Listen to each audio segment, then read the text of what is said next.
সবাইকে শুভ সকাল। আজকে আমার দিনটা শুরু হলো একদম সকালে বিছনা গোটানো শুরু করে, কারণ বাড়িতে কেউ নেই, সমস্ত কাজ আমাকেই করতে হচ্ছে কয়েকদিন থেকে। কারণ আমার দিদিকে আমি দুদিন আগে হসপিটালে দিয়ে এসেছি, ডেলিভারি আছে। তো সকাল সকাল তাড়াতাড়ি ছাগলের খাবার রেডি করছিলাম, কারণ ছাগল চেঁচাচ্ছিল ছাগল খাওয়ার জন্য। তো ছাগলের খাবারটা রেডি করে দিয়ে আসতে যাচ্ছি।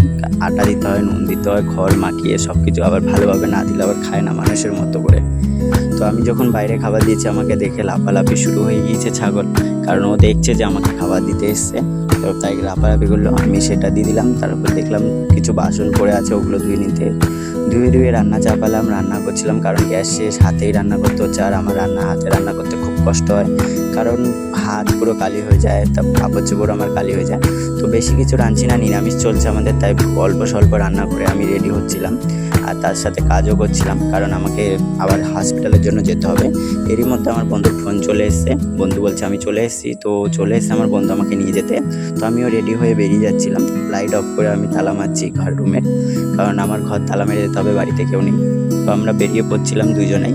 তো হঠাৎ পিসমশাই দাঁড়িয়ে কথা বলছিল, সেজন্য একটু দাঁড়িয়ে কথা বললাম। তারপর আমরা বেরিয়ে পড়েছি গ্রামের রাস্তা দিয়ে, কারণ আমাদের রাস্তা সেই রকমই ভাঙাচোরো, উটপাটাক রাস্তা যাকে বলে। তো আমরা অনেকটা যাওয়ার পরে কথা বলতে বলতে যাচ্ছিলাম। আর দুদিন হয়ে গেছে আমরা এরকমভাবে যাচ্ছি। অন্য কোনো বন্ধু হলে জানি না যাবে কিনা, কিন্তু আমার বন্ধু আমাকে যখনই ডাকে তখনই চলে আসে আমাকে যাওয়ার জন্য। তো ওই সময় বলছে পেট্রোল ভরে নিতে হবে, কারণ পেট্রোল শেষ হয়ে এসেছে। তো আমি বললাম ঠিক আছে চল পেট্রোল পাম্পেও ভরে নিই। তো সেই জন্য পেট্রোল পাম্পে গেছিলাম। পেট্রোল পাম্প থেকে 200 টাকা পেট্রোল ভরে নিয়েছি। তো আমি ওখানে ভিডিও ক্লিপ করছি, কেউ কিছু বললে সেই জন্য আর ভিডিওটা সেরকমভাবে দেখাচ্ছিলাম না, তবুও নিচ্ছিলাম। আমার বন্ধু পেট্রোল ভরার সময় উঁকি মারে দেখছিল কেমন করে, আপনি দেখুন, দেখলে আপনিও অবাক হয়ে যাবেন কেমনভাবে উঁকি দিচ্ছে, যেন পেট্রোল ও খেয়ে নেবে। তো সেইভাবে দেখার পরে আমরা আবার পেট্রোল ভাত থেকে বেরিয়ে যাচ্ছিলাম। তো বেরিয়ে গিয়ে চলে যাচ্ছি, কারণ আজকে আমি শুনেছি গতকালকে আমার ছোট ভাগ্নে হয়েছে, মানে আমার দিদির ছোট্ট একটা সুন্দর ফুটফুটে ছেলে হয়েছে। তো তাকেই দেখতে যাওয়ার জন্য বেশি উৎসাহ। তো এত সকালে খাওয়া দাওয়া করে রান্নাবান্না, আজকে অবশ্য খাইনি, রান্নাবান্না করে তাড়াতাড়ি চলে যাচ্ছিলাম। বলতে বলতে হসপিটাল পৌঁছে যাওয়ার আগেই দেখি রেলগেট, প্রত্যেক দিনের মতো রেলগেট আজকেও ভর্তি। তো রেলগেটের আগে বাজারটা পড়ছিল, বাজারে একটু জাম কম ছিল। তো দেখতে পুজো মণ্ডপের উপর দিয়ে যাচ্ছিলাম। তো রেলগেটের সামনে দেখি আজকে অনেক আগে থেকে রেলগেটের লাইন দাঁড়িয়ে আছে, কারণ অন্য দিন তো যাওয়ার সময় দেখি দিই, আর আজকে দেখছি রেলঘাট পুরোটাই জাম হয়ে আছে। তো দেখুন লোকাল ট্রেন যাচ্ছিল।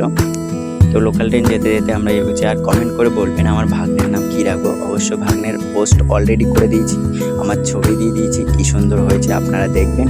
কমেন্ট করে বলবেন যে আমার ভাগ্নে কী রকম হয়েছে। তো আমি হাসপাতালে ঢুকে গেছি।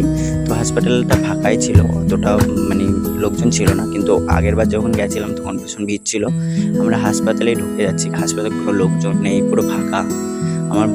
আমার বন্ধু দেখো জলের বোতল নিয়ে তাড়াতাড়ি যাচ্ছে। আমার দিদি ফোন করেছে, বলছে তাড়াতাড়ি আসো, খিদে পেয়েছে। আমার মাও বলছে তাড়াতাড়ি চল। তো উপরে যাওয়ার সময় রেডি হচ্ছিল, আমরা যাচ্ছিলাম। যেতে যেতে হঠাৎ দেখি পেছন থেকে আমাকে ডাক দিয়েছে। তো দেখুন আমার ভাগ্নেটা কত সুন্দর ফুটফুটে, আর আমার দ্বিতীয় সবাই হাসি খুশি আছে। অবশ্যই চেয়েছিল সবাই ভাগ্নি হওয়ার জন্য, মানে মেয়ের জন্য, কিন্তু হয়েছে ছেলে, কিন্তু আমি ছেলেই চেয়েছি। তো সবাই নামগুলো বলবেন, কি নাম রাখলে সব থেকে ভালো হয়। ঠিক আছে, ধন্যবাদ দেখার জন্য।